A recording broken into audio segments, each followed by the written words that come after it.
Data 279 juta WNI diduga bocor di Forum Peretas dan ini bukan yang pertama kalinya terjadi. Untuk membahasnya lebih lanjut, saat ini sudah bergabung bersama kami melalui sambungan Zoom Bapak Heru Sutadi, Direktur Eksekutif Indonesia ICT Institute. Selamat sore Pak Heru, apa kabar Pak? Selamat sore Fani, kabar baik, semoga baik ya. Baik, langsung saja Pak Heru, ini data 279 juta warga negara Indonesia diduga bocor dan beredar luas di Forum Peretas dan hal seperti ini sepertinya bukan pertama kalinya terjadi ya Pak. Sebelumnya kita tahu sempat ada data pasien COVID-19 yang bocor juga. Nah, bagaimana Anda melihat hal tersebut? Ya, jadi memang masalah data pribadi masyarakat itu memang perlindungannya kita rasakan masih kurang gitu ya. Kurangnya karena dengan terbukti beberapa data bocor. Kemarin data e-commerce kita bocor gitu ya. Dan bahkan yang menarik itu data ini kan bisa diperdagangkan gitu ya. Jadi mungkin salah satunya di Red Forums itu kita bisa lihat tuh data yang terkait dengan data penduduk. Walaupun tidak dikatakan 279 gitu, tapi 200 juta lebih data penduduk Indonesia. Walaupun secara spesifiknya dikatakan 279 ini bisa dibeli gitu ya. Kemudian juga data-data e-commerce, data-data finansial gitu ya. Walaupun sebenarnya perlindungan data ini memang dalam Undang-Undang Informasi dan Transaksi Elektronik nomor 19 2016 ini sudah diatur. Ada di pasal 26, kemudian juga ini diturunkan dalam peraturan pemerintah gitu ya. Bahwa memang perlindungan data ini perlu dilakukan gitu ya. Sehingga mungkin pihak-pihak yang terkait dengan pengontrol data maupun pemproses data ini memiliki kewajiban terkait dengan bagaimana mereka menjaga data-data masyarakat gitu. Jadi tidak sekedar masyarakat disalahkan atau ada yang menjual, tapi juga memang yang mengontrol data ini atau yang biasa disebut dengan sekarang ini istilahnya wali data juga memiliki kewajiban untuk bagaimana menjaga data-data masyarakat gitu ya. Ya, lalu ini kan sebenarnya sudah beberapa kali begitu ya Pak terjadi ya kalau kita ingat ke belakang hal-hal seperti ini. Nah, kemudian apa Pak yang kemudian menjadi penyebab kebocoran data ini sering terjadi? Kok kayaknya nggak selesai-selesai begitu? Apakah apa yang kurang? Apakah regulasinya kurang? Sepertinya tadi juga sudah disampaikan ada sebenarnya, tapi apakah regulasinya yang kurang atau apa Pak yang harus dibenahi ini? Jadi kalau terkait dengan data bocor itu kan ada berbagai sebab gitu. Yang pertama tentu memang katakanlah regulasinya kuat atau tidak dalam mendukung perlindungan data gitu ya. Walaupun sekarang kita memiliki undang-undang ITE, ada PP-nya, dan pemerintah juga sedang membahas dengan DPR. Nah, nanti regulasi ini bisa menjawab nggak tantangan bocornya data seperti yang terjadi sekarang gitu. Kemudian nomor 2 itu adalah bagaimana juga yang memproses data, mengontrol data juga memiliki satu kewajiban dan juga concern terhadap bagaimana mereka melindungi data. Katakanlah misalnya minimal mereka memiliki ISO 27001 gitu ya.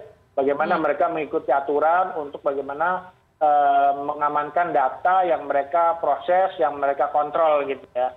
Nah, ini kan juga banyak juga yang masih data apa sih paling gitu ya. Karena toh semua masyarakat sudah datanya sudah diketahui gitu. Tapi tidak sebenarnya kalau kita melihat apa yang pernah disampaikan oleh Bapak Presiden Pak Jokowi kan selalu mengatakan bahwa data is new oil, data is new oil gitu. Jadi memang di data ini ada nilainya gitu. Dengan peristiwa yang terjadi di Red Forum dijual ini kan data itu cukup bernilai, apalagi misal datanya sangat besar gitu ya. Kemudian ketiga juga tentu memang masyarakat betapapun juga ada data-data yang memang masyarakat itu membukanya secara suka hati gitu ya. Di media sosial atau di mana dia berada, di mana dia nginap segala macam itu ada yang membuka gitu ya. Walaupun memang tidak bisa disalahkan juga misalnya ada yang membuka, tapi memang ada pihak-pihak yang mencoba untuk menyalahgunakan data yang ada gitu. Jadi memang ini merupakan satu pekerjaan kita bersama nih untuk bagaimana menjawab atau mencari solusi bagaimana kita bisa melindungi data pribadi kita secara bersama-sama gitu ya. Iya, berarti tidak hanya regulasi tetapi juga pengumpul data dan juga masyarakatnya sendiri harus saling awas begitu ya, saling tahu peran masing-masing begitu ya Pak ya? betul betul. Ya, nah dengan adanya kasus ini, Pak Heru, ini kan menunjukkan perlindungan data pribadi ini adalah hal yang krusial begitu, sebab data-data yang bocor sifatnya ada yang confidential alias rahasia seperti NIK begitu dan juga alamat dan sebagainya. Dan data-data seperti ini sangat rentan jatuh ke tangan oknum yang tidak bertanggung jawab. Kejahatan apa, Pak, yang mungkin saja terjadi akibat penyalahgunaan data? Jadi data pribadi kita ini kan bisa dimanfaatkan untuk banyak hal gitu ya. Jadi dari hal-hal yang mungkin misalnya waktu itu pernah misalnya ada wartawan senior yang kemudian uang yang di banknya dikuras gitu ya. Karena memang ini dia tidak merupakan data yang berdiri sendiri. Jadi nanti data itu dipakai misalnya untuk membuat KTP palsunya nanti dibuat untuk mendapatkan SIM card baru segala macam gitu ya. Atau mungkin juga penipuan-penipuan lainnya, membuka akun-akun lainnya gitu ya. Apakah akun media sosial, kemudian juga kalau sekarang itu misalnya ponsel kan juga bisa dipakai untuk e-wallet gitu ya. Kan juga beberapa artis juga pernah e-walletnya hilang gitu ya. Nah ini memang juga kalau kita lihat sekarang ini data pribadi udah bisa dimanfaatkan di banyak hal, minimal dia dijual gitu. Dan juga dimanfaatkan untuk kejahatan-kejahatan lainnya terutama yang berbasis digital gitu ya. Oke, lalu apakah ada cara nih Pak, masyarakat bisa mengetahui datanya bocor atau tidak? Atau apakah ada cara yang bisa kita lakukan nih untuk mengeceknya? Ya memang cara paling mudah itu misalnya kita coba search nama kita atau nomor NIK kita, kakak kita gitu ya. Di internet pakai mesin pencari gitu ya. Apakah misalnya data-data kita ada di tempat lain gitu ya. Jadi kalau misalnya ada lembaga-lembaga yang nggak mengakui data kita bocor segala macam itu juga sebenarnya bisa ditelusuri. Misal data-data ada data pemilih gitu itu kan bocor. Ketahuan, NIK-nya ketahuan segala macam gitu ya. Termasuk juga di forum-forum yang memang forum-forum jual beli untuk data-data gitu ya. Jadi kalau sekarang ini kalau kita lihat di yang diperjualbelikan ini kan sudah memang yang diberikan itu sampel sebenarnya. Jadi kalau misalnya kita memang tertarik akan diberikan data sebenarnya, tapi kan paling tidak ini merupakan gunung es gitu ya. Walaupun misalnya dikasih 100 data bahwa sesungguhnya yang menjual ini memiliki data yang lengkap terkait dengan apakah NIK, mungkin juga kakak kita, NPWP segala macam gitu ya. Dan mungkin juga bukan apalagi kalau misalnya katakanlah ini benar terjadi di BPJS, ini kan juga datanya bukan data sekedar IK, kakak, dapatan kita gitu ya. Tapi kan juga mungkin kita sakit apa, berobat berapa kali sehari, di mana rumah sakit biasa kita datangi gitu ya, obat apa yang kita minum, nah ini kan juga bisa ketahuan semua sebenarnya gitu loh. Nah jadi memang harus ada concern bahwa persoalan data ini bukan hanya data itu aja yang bocor, tapi juga ketika misalnya satu sistem, satu platform, satu yang mengelola data ini bisa dibaca oleh pihak lain, itu semua data sebenarnya bisa diambil sebenarnya. Iya. Apalagi misalnya seperti yang Bapak sampaikan tadi, diduga ini melibatkan salah satu instansi pemerintah begitu. Ini kan berarti memang data yang ada di sana sangat-sangat confidential alias rahasia begitu. Lantas melihat fenomena ini, fenomena gunung es tadi Anda sebutkan, bagaimana sebenarnya Anda melihat fenomena cyber security atau keamanan siber di Indonesia sendiri? Apakah memang sudah ditangani dengan baik atau diterapkan dengan baik regulasinya atau seperti apa? Ya memang kan kita memiliki Undang-Undang Informasi dan Transaksi Elektronik, kita memiliki Kementerian Komunikasi dan Informatika, kemudian juga ada BSSN gitu ya. Memang ini kan merupakan sebuah satu langkah yang cukup baik sebenarnya gitu ya. Tinggal bagaimana kita bersama-sama kerja bareng, termasuk juga mungkin melibatkan para hacker yang ada di Indonesia untuk sama-sama menjaga keamanan data pribadi, keamanan informasi yang ada di Indonesia gitu ya. Dan memang persoalan kebocoran data itu selama ini terjadi adalah tidak ditindaklanjuti secara baik gitu ya. Jadi informasinya dikatakan informasi tidak benar sehingga kasus ditutup gitu ya. Padahal sebenarnya kalau misalnya dari kita melihat beberapa kasus misalnya data pernah di Facebook gitu ya, data 1,5 juta data Indonesia, pengguna Indonesia dibocor gitu ya. Ini kan artinya harus ditindaklanjuti dulu.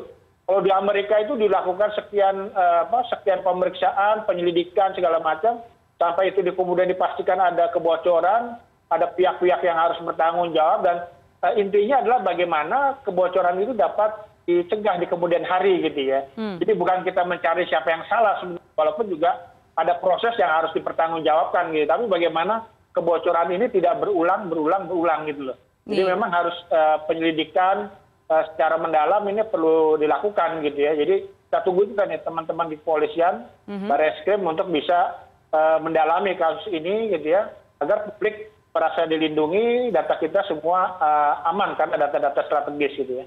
Iya. Nah, tapi kalau kita berbicara mengenai data kebocoran begitu Pak, sudah terjadi seperti yang sekarang ini begitu. Lantas siapa yang bertanggung jawab ini Pak? Siapa yang paling bertanggung jawab jika kebocoran data seperti ini terjadi? Ya tentu yang memiliki tanggung jawab pertama itu adalah lembaga atau mungkin kalau misalnya bukan lembaga tapi perusahaan gitu ya, perusahaan yang memang dia melakukan mengontrol data gitu atau menjadi wali data gitu.